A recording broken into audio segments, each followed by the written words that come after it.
जय गुरुदेव। गुरुदेव के श्री चरणों में सत सत नमन, सत सत वंदन। मेरे आराध्य, मेरे इष्ट भगवान शिव के श्री चरणों में सत सत नमन, सत सत वंदन। तो मैं अनिल कुमार पासवान गया बिहार से हूँ और मैं आज गुरुदेव की आज्ञा से मैं अपना अनुभव साझा करने वाला हूँ कि साधना के क्षेत्र में मेरी प्रवेश कैसे हुई और अभी तक मुझे क्या अनुभूति प्राप्त हुई है। तो सभी गुरु भाई गुरु बहनों को सत सत नमन, सत सत वंदन है उन्हें और प्रणाम है उन्हें कि वो मेरे इस अनुभव को सुनकर कुछ ज्ञान उन्हें भी प्राप्त हो। ऐसा मैं प्रार्थना करता हूँ अपने प्रभु से कि हे प्रभु, जो भी मेरे इस अनुभव को सुने उन्हें भी आपका आशीर्वाद प्राप्त हो और वो भी इस मार्ग पे सदैव चलें, चाहे कोई भी परिस्थिति आ जाए जीवन में, दुख हो या सुख हो, इन सभी के साथ चलते हुए उन्हें इतनी शक्ति दे कि आपके इस मार्ग को छोड़कर वो कभी कहीं न जाएं। ये जो अनुभव वाला जो वीडियो मैं बना रहा हूँ, तो इसका मुख्य कारण तो यह है कि गुरु जी की आज्ञा है और जो गुरु जी ने सेवा बोला उस सेवा को सभी को करना है। तो मैं तो सेवा के लिए गुरु जी ने बोलते हैं कि सत्संग में लाइए और भी गुरु भाई गुरु बहन को मनाइए जो इस संसार में भटके हुए हैं, उन्हें गुरु दीक्षा दिलाइए। तो मैं तो बोलता हूँ लेकिन वो आते नहीं हैं। लेकिन मैं प्रभु से प्रार्थना करूँगा कि हे भगवान, मैं अनुभव जो भी मुझे पुण्य, जो भी आपका आशीर्वाद मुझे मिला है आपकी कृपा से, जो भी मेरे इस अनुभव को सुने उन्हें अनुभव की प्राप्ति हो, आपका कृपा उन्हें भी प्राप्त हो और वो आपके मार्ग पे चले। तो मैं यही प्रार्थना करता हूँ और इसीलिए मैं यह अनुभव साझा कर रहा हूँ कि और जो पुण्य का जो कार्य है इसमें मैं बढ़ोतरी कर सकता हूँ, जैसे गुरु दीक्षा दिलाकर, कि अगर मैं उस सेवा में पीछे हटता हूँ तो ये अनुभव की सेवा से अगर जो भी सुने और इससे सुनकर कोई भी आपके प्रति, आपकी भक्ति के प्रति आप पर श्रद्धा करके पूर्णतः इस मार्ग में आता है, तो मैं समझूंगा कि मेरी ये जो वीडियो है जो मैंने साझा की अपने अनुभव वाली, मेरे सफल हुई और प्रभु इससे लाख गुना मुझे आपकी कृपा प्राप्त होगी और जो मुझे अभी अनुभव हो रहे हैं इससे हजारों गुना अनुभव और मेरी साधना में बढ़ोतरी होगी। तो चलते हम आगे वीडियो में। मेरी साधना की शुरुआत 2017 से होती है। जून महीने के बाद, लगभग 1-2 महीने के बाद, अक्टूबर से मेरे पुत्र का जन्म जून महीने में होता है। उसके 1-2 महीने बाद मेरी साधना की शुरुआत होती है। उस समय मैं गुरुदेव से जुड़ा हुआ नहीं था। 2017 से लेकर 2020 तक मैं स्वयं से साधना कर रहा था और मैं कुलांतक नाथ के बताए हुए मंत्र का जाप कर रहा था। तो इसकी भी एक कहानी है कि मुझे वो मंत्र किस तरह से प्राप्त हुआ और ये भगवान शिव की कैसी माया थी। तो शुरुआत होती है जब मेरे वाइफ मेरे बच्चों के जन्म देने के बाद वो चली जाती है मायके 7-8 महीने के लिए और वो वहीं पे रहती है। इसी बीच 1 महीने बाद ही मुझे रातों में नींद आना बंद हो जाता है और करीबन 20-25 दिन तक यही अवस्था चलती है। मुझे सुबह में 5 बजे नींद आती थी और आधे 1 घंटे में फिर नींद खुल जाती थी। उसके बाद दिन में मुझे नींद नहीं आती थी। इसी तरह की अवस्था मुझे लगभग 20 दिन 25 दिन से चलती गई। मेरी मानसिक स्थिति खराब हो चुकी थी और मैंने अपने सभी देवी देवता, घर के जो कुल के देवी देवता होते हैं या फिर भगवान कहिए, शिव कहिए, राम कहिए, सब पर गाली गलौज, थूकना, सरदा सब करना चालू कर दिया था और मुझे कुछ सूझ नहीं रहा था मैं क्या करूं। मैं अपने आप को ही और उन देवी देवताओं को बहुत गाली देता था। ऐसे मेरे साथ होने लगा अचानक। फिर अचानक सुबह में एक दिन मैं या दोपहर में यूट्यूब देख रहा था, तो यूट्यूब देखते देखते मुझे कुलांतक नाथ जी का वीडियो प्राप्त हो गया जो कि मैं कभी भी मंत्र फंत्र ये सब कभी अपने यूट्यूब में सर्च नहीं करता था कि मुझे मेरे पास आ जा, लेकिन उन्हीं का पहला वीडियो आ गया। मैंने सुना प्रवचन, मुझे उनसे सत्संग मिला, मुझे बहुत अच्छा लगा और उन्हीं का बताया हुआ एक मंत्र मिल गया, गुरु मंत्र। जो गुरु मंत्र दीक्षा जिस मंत्र का देते हैं वो मंत्र मुझे प्राप्त हुआ और अगले ही दिन मैंने नहा धोआ कर ठान लिया था कि मैं इस मंत्र का जाप करूँगा। श्रद्धा नहीं थी मुझे, जरा से भी श्रद्धा नहीं थी उस मंत्र के प्रति, एक जरा से भी नहीं, लेकिन बस मैंने सोचा था कि मैं जाप करूँगा। तो बस अगले दिन नहा धोआ कर मैंने जाप किया और उस मंत्र के जाप के प्रभाव से हुआ कि मुझे कुछ अनुभूति प्राप्त नहीं हुई, लेकिन हाँ रात को मैं 7 साढ़े 7 बजे सोया और सुबह को 6-7 बजे उठता हूँ पूरी गहरी नींद में, ये मेरे साथ हुआ। तो सुबह उठते ही मुझे लगा कि नहीं, मंत्र को जाप करना चाहिए। और मैंने फिर जब मंत्र जाप करने के लिए ऊपर अपने पूजा घर में गया तो देखा कि जहाँ पर मैंने मंत्र जाप किया था वहाँ पर बिल्ली ने लेटरिन कर दिया था। तो इससे तो मैं समझ गया कि हाँ मुझे रुकावट डालना चाहता है कि कोई शक्ति कि ये मंत्र जाप न करे। दोस्तों मैं बता देता हूँ आपको कि मैंने कोई माले का नहीं किया, कुछ नहीं, कोई भी देवी देवता कुछ प्रार्थना नहीं किया, बस वो मंत्र था और बस बैठा और किस तरफ से मुँह करना क्या नहीं करना ये सब भी जानकारी मुझे नहीं थी। बस वो मंत्र मिला था, बस मंत्र मैंने जाप किया, श्रद्धा भी नहीं थी मेरे मंत्र के प्रति और मुझे हुआ। और तीसरे दिन ही मुझे उस मंत्र की शक्ति का अनुभूति प्राप्त हुई। जो गुरुदेव बताते हैं ना, योग होता है, प्राणायाम होता है, अजीबो अजीब आसन होते हैं, स्वयं मुझे होने लगा। तो मुझे मज़ा आने लगा, मैं झूमने लगा, गाने लगा अपने आप ही। तो ये अनुभूति थी कि मुझे रस मिलने लगा इसमें और मैं रस लेने लगा और कंटिन्यू लगभग 2.5 साल तक मैंने इसी का जाप करते रह गया।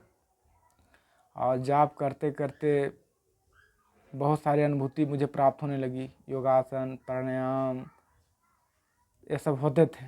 फिर उनका सत्संग में मैं सुनता था तो उन्होंने कुछ प्राणायाम बताए थे जो कौल मत के होते हैं। तो उस प्राणायाम को मैंने मात्र 10 से 15 दिन ही किया था और ऐसी अवस्था मेरी हो गई कि मैं चलने का लायक नहीं रहा। इतनी ऊर्जा या जो कहिए, जब भी दोपहर को 12 बजते थे और शाम को 6 तो मेरी सुषुम्ना की जो नस नाड़ियाँ थी स्पष्ट मुझे अनुभव होता था कि सीधे खुल कर ऊपर तक जा रही है, पूरा कमजोरी, अति कमजोर, मैं चलने में असमर्थ हो चुका था, इस तरह की मेरी अवस्था हो चुकी थी। तो ऐसी अवस्था कम से कम 5-6 महीने तक मेरी रही। कुछ भी समझ में नहीं आ रहा था क्या हुआ क्या नहीं, कैसे करूं क्या करूं। जो साधना में हंसना गाना होता था तो कहाँ छुटकारा दो। मैं भगत ओझा गुनी सबके पास भी गया, बहुत जगह घूमा, लेकिन कहीं कुछ भी मुझे वैसा प्राप्त नहीं हुआ। फिर एक मेरे थे भगत, जो उनका नाम पिंटू है, तो उन्होंने मुझे बिहार में एक प्रसिद्ध धाम था महुआ धाम, वहाँ ले गए। वहाँ भी मुझे कुछ नहीं हुआ, हाँ लेकिन वहाँ से आश्वासन मिला कि तुम्हें कुछ नहीं है, तुम सही मार्ग पर हो। और इसके बीच में मैंने गुरुजी के सीट का कंफर्म कर लिया था, फ़ोन पर उनसे बात करके व्हाट्सएप करके, तो उनके शिविर में जाना है। तो वहाँ पर मुझे साफ आदेश मिल गया कि तुम जहाँ जा रहे हो वहाँ भी तुम्हारा कुछ होने वाला नहीं है, तुम जाकर देख लो, वहाँ भी तुम्हारा कुछ नहीं होगा।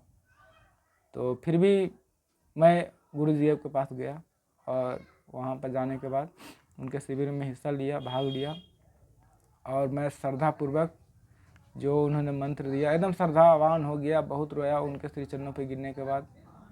और मुझे भी वो फर्स्ट शिविर में वैसा कुछ अनुभूति नहीं हुई, लेकिन गुरुदेव ने बताया, समझाया कि समझाते भी हैं कि जो भी कुछ होता है तो उसके लिए कुछ समय देना पड़ता है।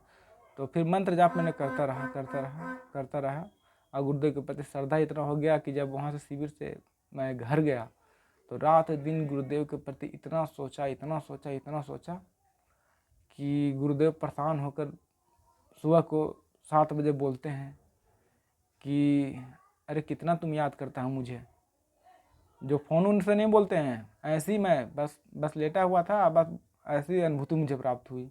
तो ये मेरा गुरुदेव के प्रति प्रथम अनुभूति था। और फिर जब लॉकडाउन लग गया कोरोना के टाइम में तो मेरी तबीयत ख़राब हो गई थी अचानक, गुरुदेव हिमालय शिविर में जा चुके थे अप्रैल या मई महीने में। तो इतना कस के मुझे बीमार पड़ा, मैं बुखार आया, लग रहा था कि मेरे प्राण ही नहीं बचेंगे। तो गुरुदेव ने अपना स्टेटस लगाया था यूट्यूब मोबाइल पर, जो शॉर्ट वीडियो होते हैं, तो भजन लगाया था, मारने वाला है भगवान, बचाने वाला है भगवान। तो ये तो मैं जान गया कि मेरी अवस्था थी, मैं प्रार्थना कर रहा था प्रभु मुझे बचा लीजिए। तो गुरुदेव ने ऐसा करके लगाया कि भगवान के शरण में ही रहना है। फिर दूसरे शिविर गुरु पूनम शिविर में मैं गया बालोद गुरु जी के पास, और वहाँ से मेरी साधना में कुछ टर्निंग पॉइंट आ जाते हैं। वहाँ पर जाने के बाद श्रद्धा भाव से मैं गया था, और जो कुलांतक नाथ जी थे उनके प्रति अश्रद्धा भी हो चुकी थी कि नहीं, गुरु लोग को शादी नहीं करना चाहिए, गुरु तो कुंवारे होते हैं, शादीशुदा करने वाला सही गुरु नहीं है। तो मैं नहीं जानता था गुरु के क्या महत्ता है क्या नहीं, उस समय मुझे कुछ नहीं पता था। 2-3 शिविर के बाद मुझे पता चला कि नहीं, गुरु की कितनी बड़ी महत्ता है इस साधना के क्षेत्र में। तो मैं वहाँ गया, तो उसके बाद जब गुरुदेव ने भजन उजन गाया, जो भी झूमना हंसना वो थोड़ा बहुत होता रहा, लेकिन अंतिम दिन शिविर के गुरुदेव ने एक भजन गाया गुरु से प्रेरित होकर, और उस भजन को सुनकर मैंने बहुत रोया। और रोया तो मुझे याद आया कुलांतक नाथ जी की। गुरुदेव से मैंने दीक्षा लिया, लेकिन मुझे याद आई कुलांतक नाथ जी की, और उनके प्रति सोचकर मैं बहुत रोया। गुरुदेव ने बोला भी था कि जहाँ भी जाइए, कहीं भी जाइए, ओमकार का मंत्र है, भगवान का मंत्र है, इसे जाप करते रहिए। मेरे दिल में ये बात थी कि मुझे ओमकार का मंत्र का जाप करना है, लेकिन श्रद्धा वहाँ से मुझे चालू हो गया। अनुभूति ऐसी है कि कोई भी ऐसा दिन नहीं है कि जब साधना में बैठूं, मंत्र जाप में बैठूं, ध्यान में बैठूं, तो मुझे अनुभव प्राप्त न हो। मैं अनुभव से तंग आ चुका हूँ, और मैं चाहता हूँ कि जो बोलते हैं कि अनुभव प्राप्त न होते हैं, प्रभु मैं प्रार्थना करता हूँ आपसे कि जो भी गुरु भाई बहन साधक जो साधना के पथ पर विश्वास नहीं करते हैं, वो मेरी इस अनुभव से सुने और उन्हें भी अनुभव की प्राप्त हो। तो और मैं अनुभव एक बताता हूँ कि जब मैं गुरुदेव से दीक्षा लेने के बाद यहाँ घर पे था, तो मेरे साधु थे, तो जो गगल बल के तंत्रिक उंत्रिक थोड़ा ओझे भगत होते हैं ना, तो उल्टी सुल्टी किया करते थे। तो फिर मैं घर पे ही था। मेरी वाइफ की जो बहन ने फ़ोन की कि ऐसा ऐसा बात है, तबीयत ख़राब है उनका। तो मैं बस आँख बंद किया था। आँख बंद करने के बाद उसके बाद जो मेरे साधु हुए, मेरी बहन के, मेरे वाइफ के जो जीजा हुए, उनका चेहरा का ध्यान किया।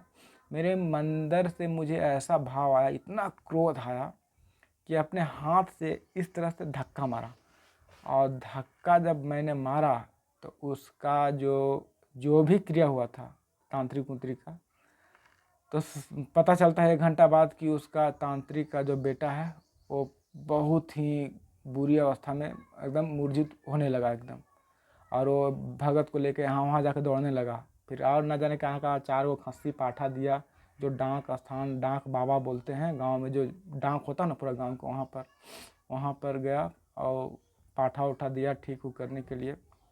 लेकिन सत्य तो यही है कि जो भी शक्ति थी, जो भी थी, मुझे अनुभव में मिला, वो शक्ति आके मेरे चरणों में गिरी कि मुझे मेरे अपने साथ रख लो, मुझे अपने साथ रख लो। लेकिन मैं तो अपने जो पितृ होते हैं उन्हें तो अपने साथ रखा ही नहीं कि नहीं प्रभु उन्हें मुक्ति कीजिए। जो भी थे मैंने बोला प्रभु सबको मुक्ति कीजिए, मुझे किसी से मतलब नहीं। हाँ, मेरे आराध्य, मेरे इष्ट, मेरे गुरु, बस यही सबसे मतलब है जो कि मेरी गति करा सकते हैं, और वही सत्य है। तो ऐसे है, ऐसी तरह के बहुत सारे भी अनुभव हैं। कितना अनुभव मैं शेयर करूं, अनुभव मुझे प्रत्येक दिन होते हैं। अब बहुत ऐसे ऐसे भी हुए हैं जिन्हें मैंने कार्य किया, लेकिन मैं अपना नाम नहीं लिया। किन्हीं को था, एक मेरे भाई ही थे जो डेथ हो गए, फुफेरा भाई था, उन्हें पहली बार कैंसर की बीमारी लगी। तो मैंने बस प्रार्थना किया था प्रभु कि उन्हें ठीक कीजिए, और वो मेरी प्रार्थना से अगले दिन ही उसकी बहन ने फ़ोन किया कि हाँ अब भैया ठीक है। कहा कि बहन वो बोल रही थी कि डॉक्टर ने जवाब दे दिया कि कुछ भी हो सकता है। तो मेरे प्रार्थना से अगले दिन ही सुबह आया कि नहीं अब पॉजिटिव न्यूज़ आ गया। लेकिन 1 साल तक उसका जीवन था, क्योंकि जन्म मरण तो ईश्वर के हाथ में है। कोई संत या महात्मा या कोई साधक प्रार्थना ही कर सकते हैं कि प्रभु कुछ दिन के लिए टाल सकते हैं, लेकिन मृत्यु को कोई टाल नहीं सकता है। तो ऐसे ऐसे अनुभव मेरे साथ होते गए।